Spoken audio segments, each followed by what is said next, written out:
다 함께 묵도하심으로 11월 11일 수요 예배를 하나님께 올려드립니다.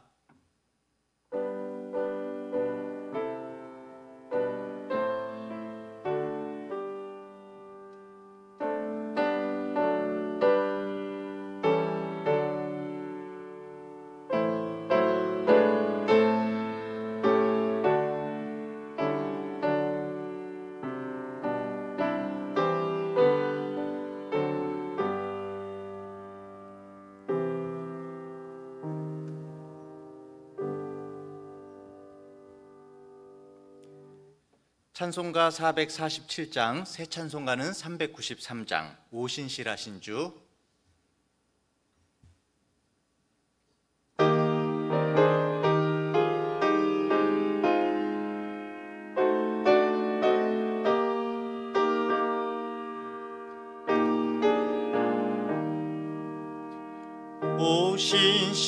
오신실하신 주 내 아버지여,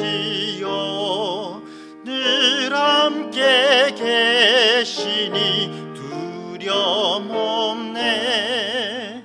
그 사랑 편찮고 날 지키시며 어제나 오늘이 한결같네. 오신실하신 주, 오신실하신 주, 날마다 자비를 베푸시며 일용할 모든 것 내려주시니 오신실하신 주 나의 구주. 봄철과 또 여름, 가을과 겨울, 해와 달 별들도 다 주의 것. 만물이 하나로 드러낸 증거, 신실한 주 사랑 나타내네. 오신실하신 주, 오신실하신 주, 날마다 자비를 베푸시며 일용할 모든 것 내려주시니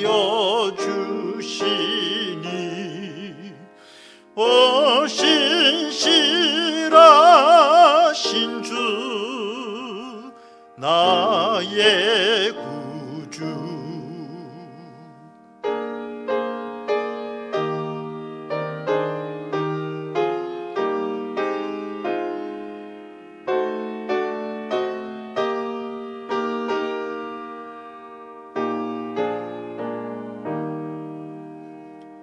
내 죄를 사하여 안위하시고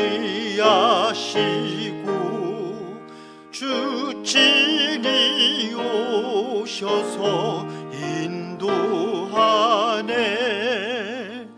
오늘의 힘되고 내일의 소망, 주만이 만복을 내리시네.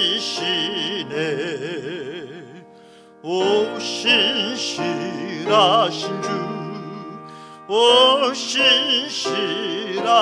주, 날마다 자비를 베푸시며 일용할 모든 것 내려주시니 오신실하신 주 나의 구주. 아멘. 다 함께 기도하겠습니다.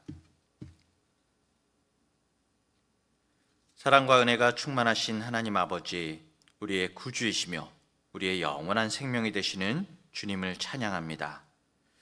코로나 바이러스로 대면하여 예배할 수는 없지만 이 온라인 예배를 통하여 멀리 있는 성도들까지 함께 수요 예배를 올려드릴 수 있음을 감사를 드립니다.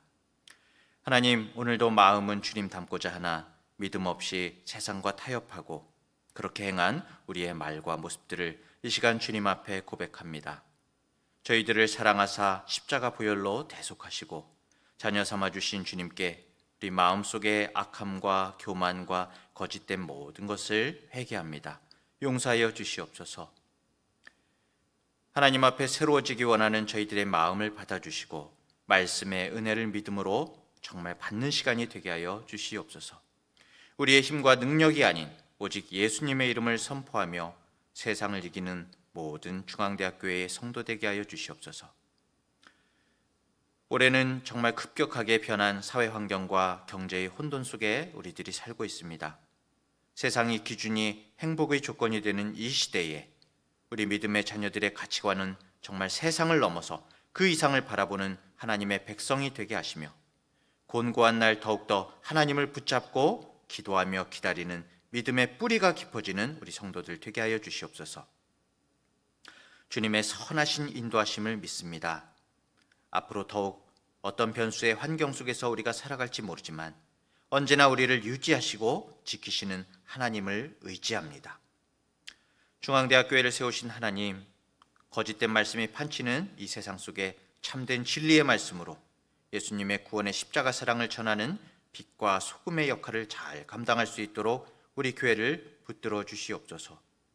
착하고 충성된 교회 되어서 하나님의 위로하심과 함께 항상 감사하며 은혜가 넘치는 복된 모습으로 힘차게 살아가기를 원합니다. 주님, 올해 시작이 엊그제 같은데 정말 벌써 계절의 세 번째인 가을을 알리는 정말 단풍들의 색깔이 아름답습니다. 우리에게 주어진 이 시간과 기회들을 헛되이 보내지 않게 하시며 주님께서 주시는 모든 것에 감사함으로 정말 주님 앞에 나아가는 우리 성도들 되게 하여 주시옵소서. 오늘도 이 예배 가운데 성령의 충만한 은혜로 함께하여 주시고 말씀을 통하여 하늘문이 열리고 은혜의 핏줄기를 내려주시어서 우리 성도들의 마음판에 말씀이 새겨지는 복된 시간으로 인도하여 주시옵소서. 이 모든 말씀 예수님의 이름으로 기도합니다. 아멘.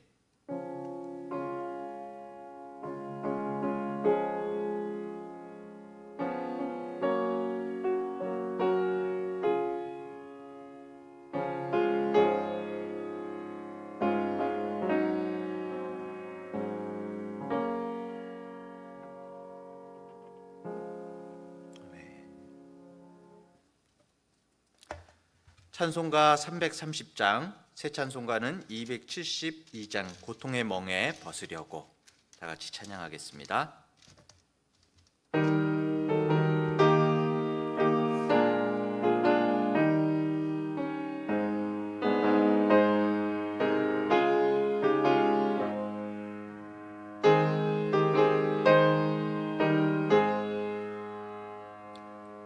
고통의 멍에 벗으려고 예수께로 나옵니다. 자유와 기쁨 베푸시는 주께로 옵니다. 병든 내 몸이 튼튼하고 빈궁한 삶이 부해지며 죄악을 벗어버리려고 주께로 옵니다. 낭패와 실망 당한 뒤에 예수께로 나옵니다. 십자가 은혜 받으려고 주께로 옵니다. 슬프던 마음 위로받고 이 생의 풍파 잔잔하며 영광의 찬송 부르려고 주께로 옵니다. 교만한 마음을 내버리고 예수께로 나옵니다. 복되신 말씀 따르려고 주께로 옵니다. 실망한 이 몸 힘을 얻고 예수의 크신 사랑받아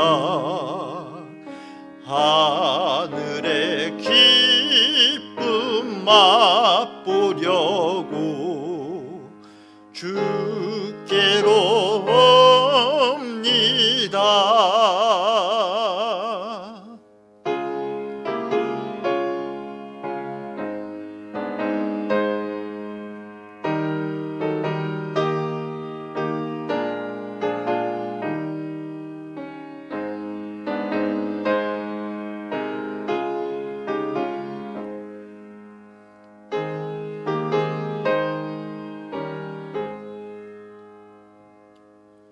죽음의 길을 벗어나서 예수께로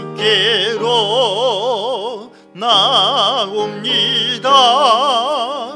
영원한 집을 바라보고 주께로 옵니다. 멸망의 포구해여 나와 평화의 나라 다다라서 영광의 주를 배우려고 주께로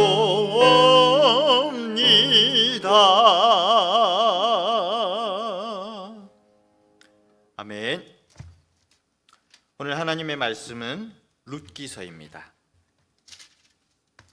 룻기 말씀 1장 6절부터 14절까지의 말씀을 봉독하도록 하겠습니다.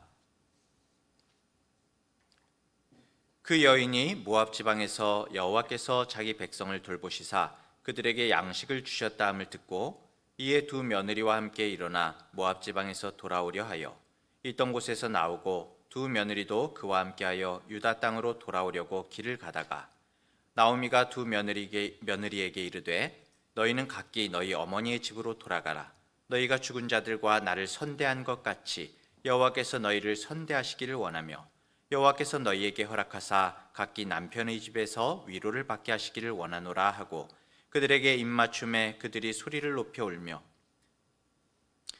나오미에게 이르되 아니니이다. 우리는 어머니와 함께 어머니의 백성에게로 돌아가겠나이다 하는지라.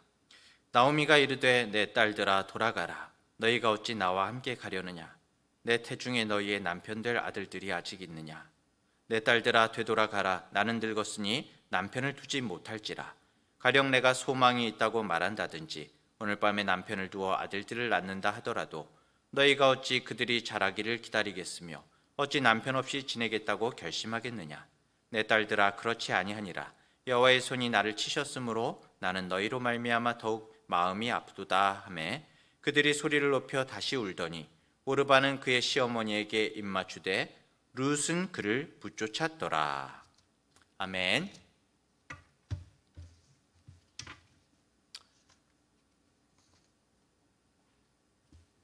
할렐루야. 오늘 룻기 말씀 오랜만에 함께 보게 됐습니다. 오늘 하나님의 말씀의 제목은 하나님을 붙잡는 삶입니다. 붙잡는 삶. 자, 성경에 여성의 이름으로 된 책이 2권이 있습니다. 어떤 책일까요? 딱 떠오르시는 거. 바로 에스더서와 룻기죠. 이 둘 중에서 에스더서는 우리가 봤을 때 성경에 쓰여질 만한 이유가 좀 충분히 있어요.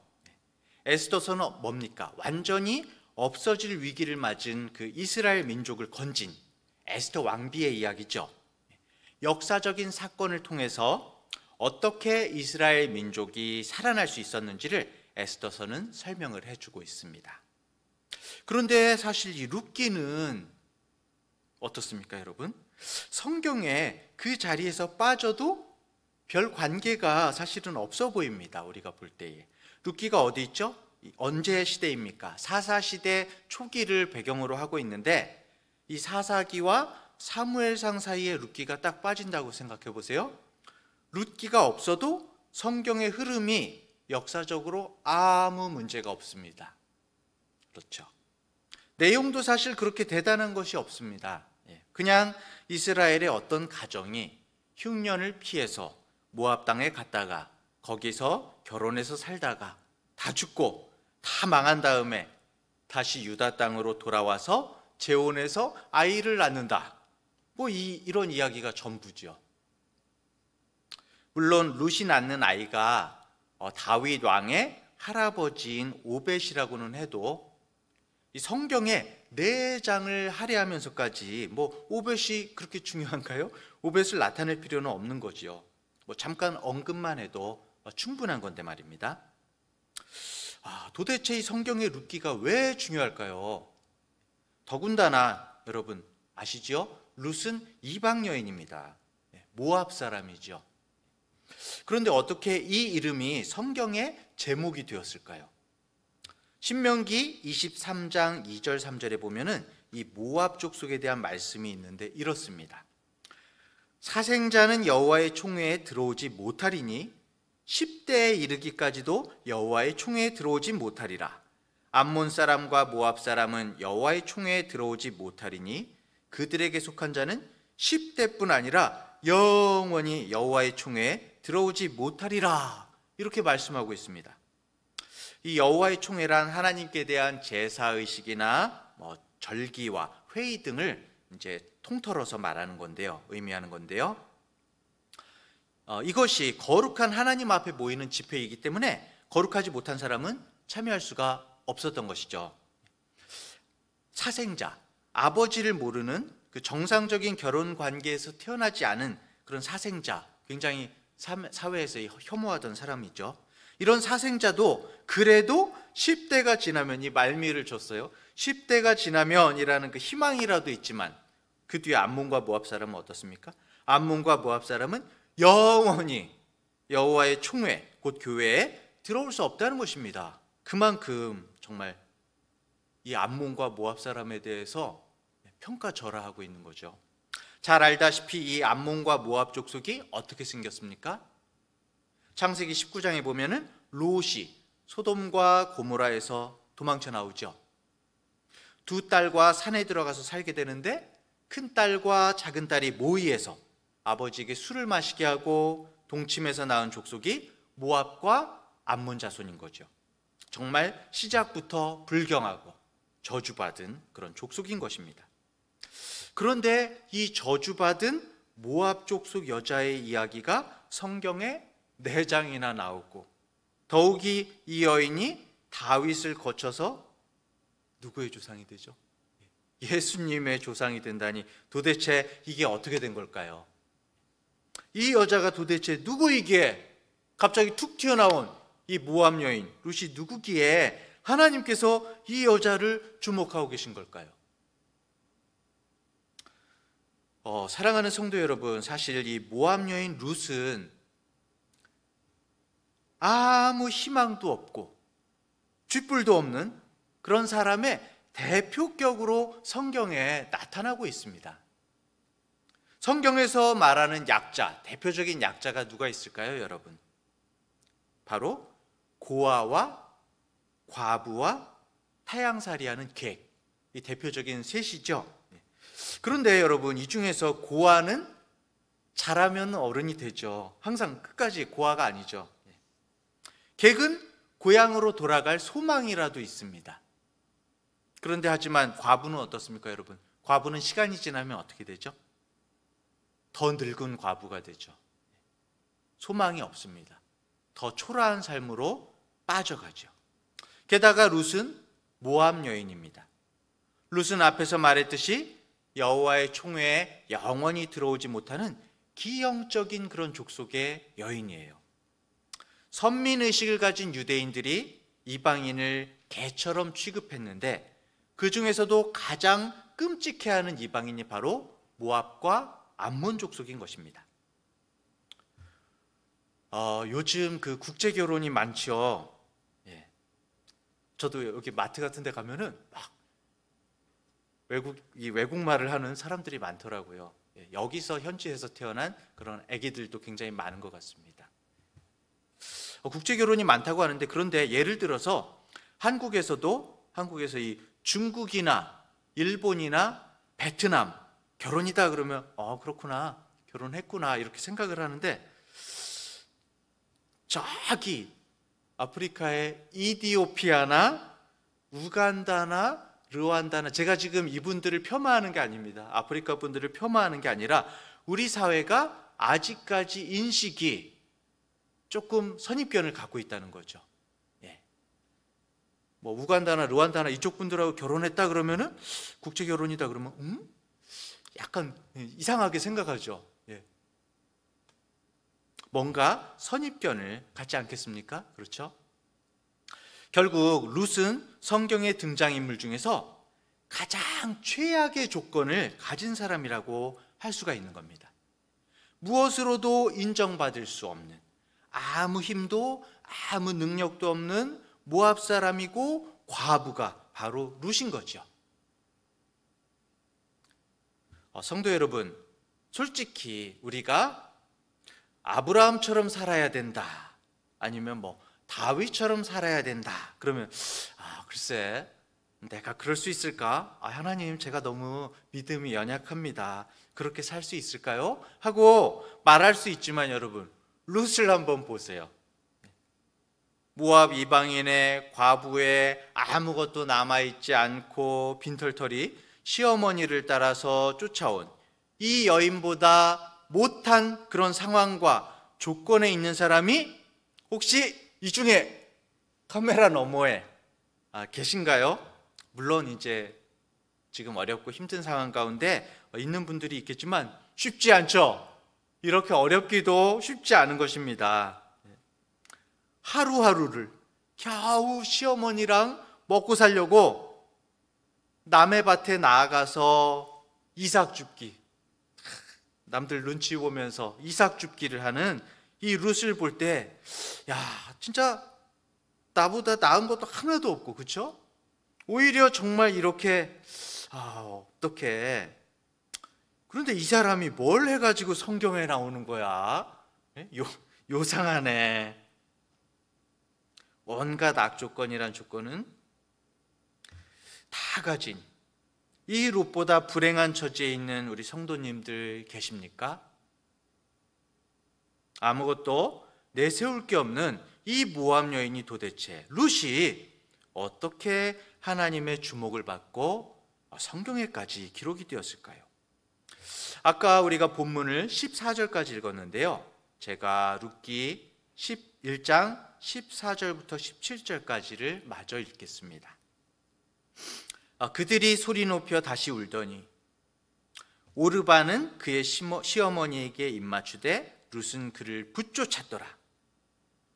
나오미가 또 이르되 보라, 네 동서는 그의 백성과 그의 신들에게로 돌아가나니 너도 너의 동서를 따라 돌아가라 하니 룻이 이르되 내게 어머니를 떠나며 어머니를 따르지 말고 돌아가라 강권하지 마옵소서.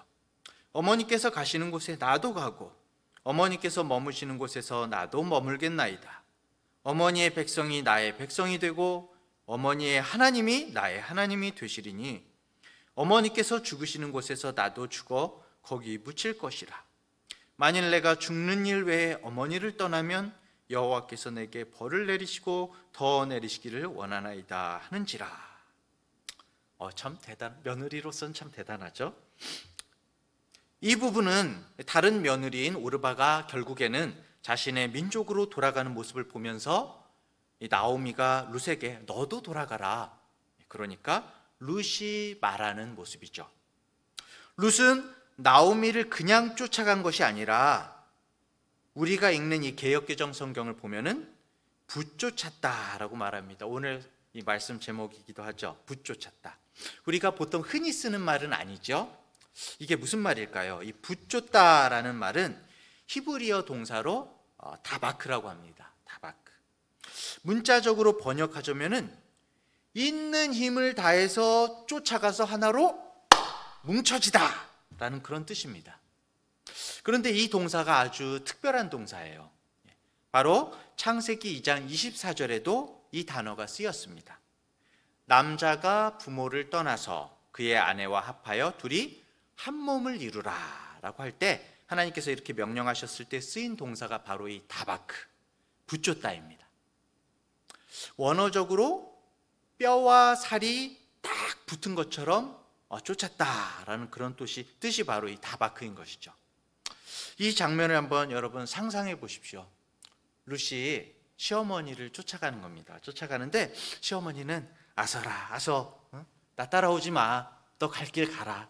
네 돌아가는 게 행복할 거야. 그렇게 가는데 어머니를 막 붙잡으면서 어머니, 시어머니가 외면하고 자기 길을 가려고 해도 그냥 어머니 팔을 꽉 끼고 착 붙어서 쫓아가는 그런 모습을 우리가 떠올릴 수가 있는 것이죠.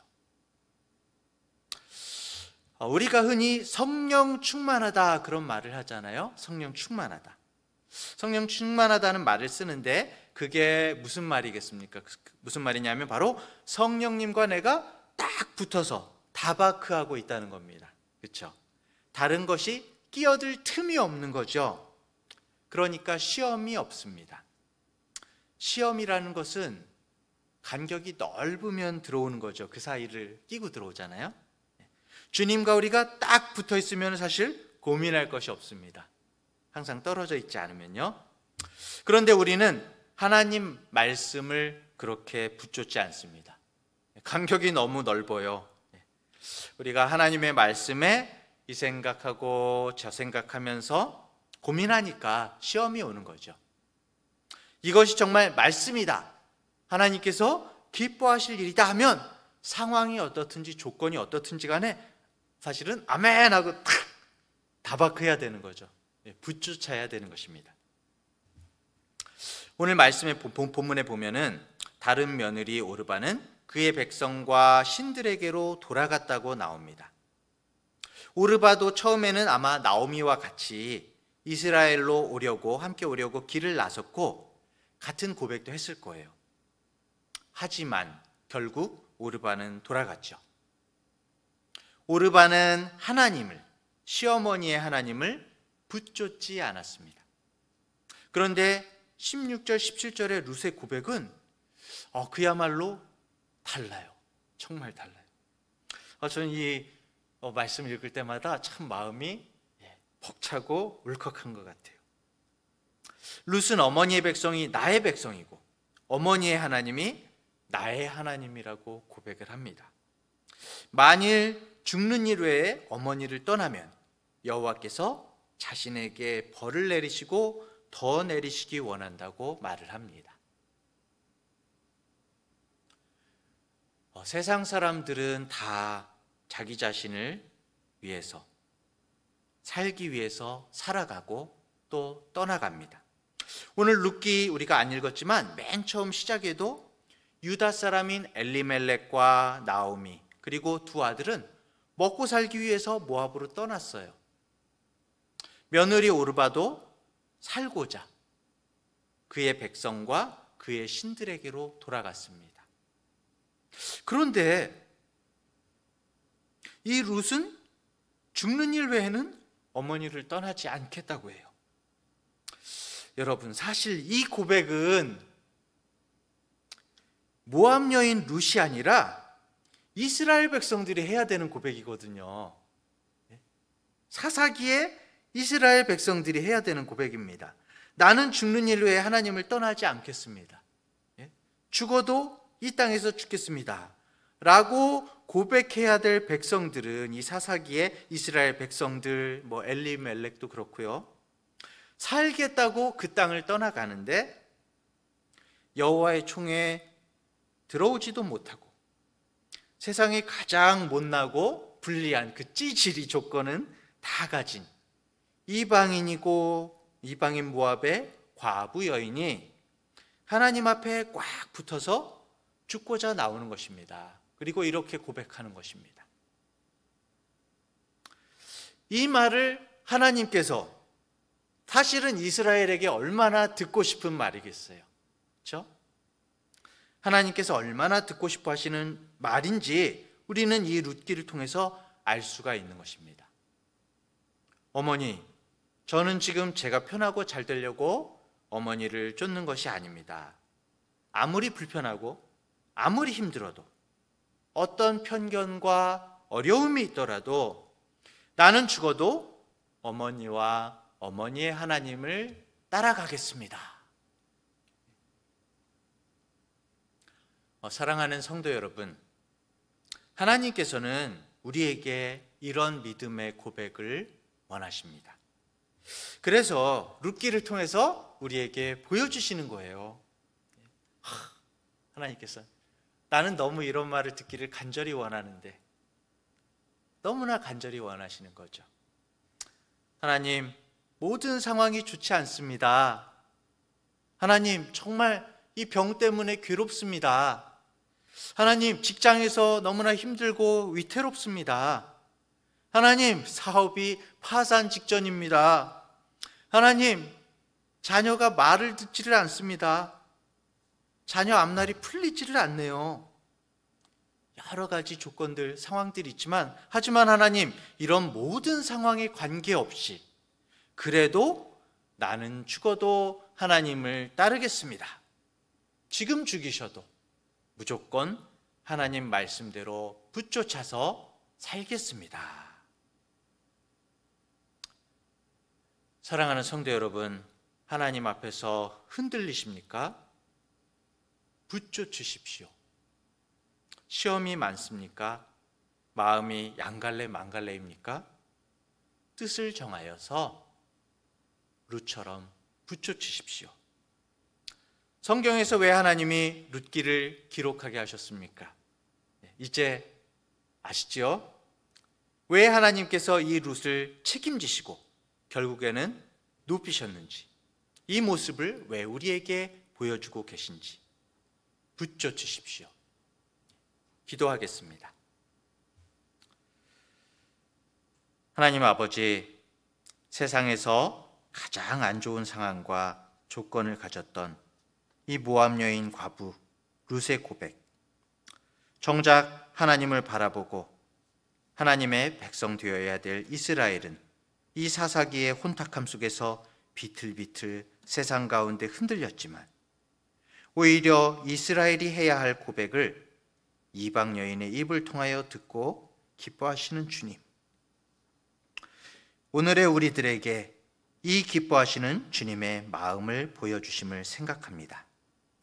세상의 모든 안 좋아 보이는 상황과 조건 가운데에도 천지의 주인이시고 우리의 아버지이신 하나님을 붙쫓으며 그리 아니하실지라도 감사와 기쁨으로 살아갈 수 있는 우리 모든 성도 되게 하여 주시옵소서.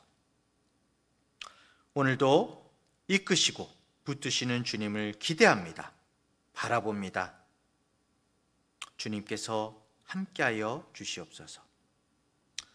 이제는 우리 주 예수 그리스도의 은혜와 하나님 아버지의 무한하신 사랑하심과 성령의 놀라우신 인도하심이 세상 가운데 하나님을 붙쫓으며 살기를 원하는 모든 중앙대학교의 성도들 가운데 영원토록 함께 하시기를 간절히 축원하옵나이다. 아멘.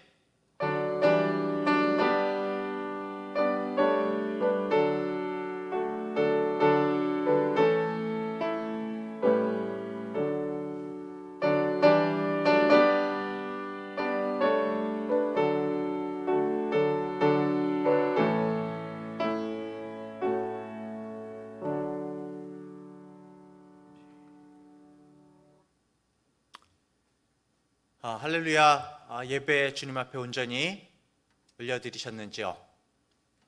남아있는 주간도 주님 안에서 승리하시고 주님 붙잡는 삶을 사시고 이번 주일에도 말씀으로 예배로 주님 앞에서 함께 만나겠습니다. 샬롬.